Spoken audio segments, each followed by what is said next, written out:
Hello everyone, welcome to back my channel. I hope everyone is having a wonderful day. Before starting the video, please go ahead and hit the subscribe button and give this video a thumbs up. Following the death of Stephen Reed in Coronation Street, George Shuttleworth has taken a hazardous decision. In Monday's October 23rd episode, Audrey Roberts and Gail Platt made a challenging request to the Undertaker. They wanted him to conduct Stephen's burial at Shuttleworth's this month. Serial killer Stephen was slain when he tried to escape the country and was hit by Peter Barlow's vehicle.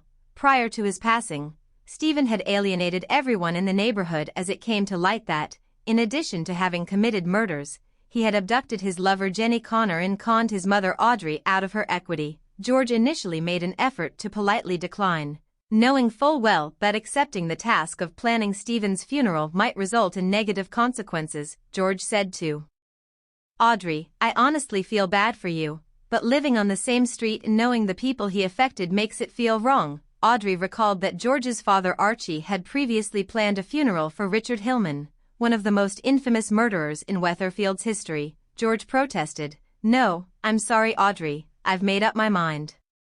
Later, Tim Metcalfe and Steve McDonald put pressure on George at Roy's Rolls to refuse the Platts' request to arrange Stephen's funeral. Tim responded angrily, "Good, glad to hear it," to George's insistence that he had previously done so. "I was afraid I would have to put you on my blacklist." Tim threatened to put picket lines around the block and force George to close his funeral parlor for good if he broke his pledge. However, when Audrey came up to him again, pointing out that Archie would have assisted her in a shot, George was left struggling with his conscience. Afterwards, George changed his mind and told Todd that he was still going to conduct the funeral.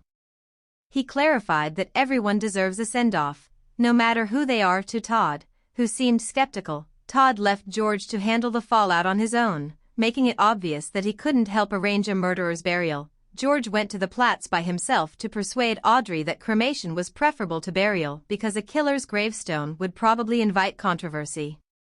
In addition, he pledged to keep everything under wraps. Tim Metcalfe, who was attacked and left to die in the boot of his own taxi in his final contact with Stephen, continued to haunt him in another scene from Monday's episode. Throughout Monday's episode, Tim kept having flashbacks to those awful few days, particularly when he was helping his mother Elaine pack her belongings into the vehicle boot, which made him flee in a panic. Steve located him close by, and after little convincing, he permitted Tim to resume his task. Tim quickly had to invent an excuse that Steve had brought him some chips after Sally discovered them. Actually, Steve had paid for his own lunch, so when Tim abruptly took them away, he was taken aback. Will Tim tell the people he loves about what he's going through? Thanks for watching this video and please subscribe our channel Street Gossip for more update news.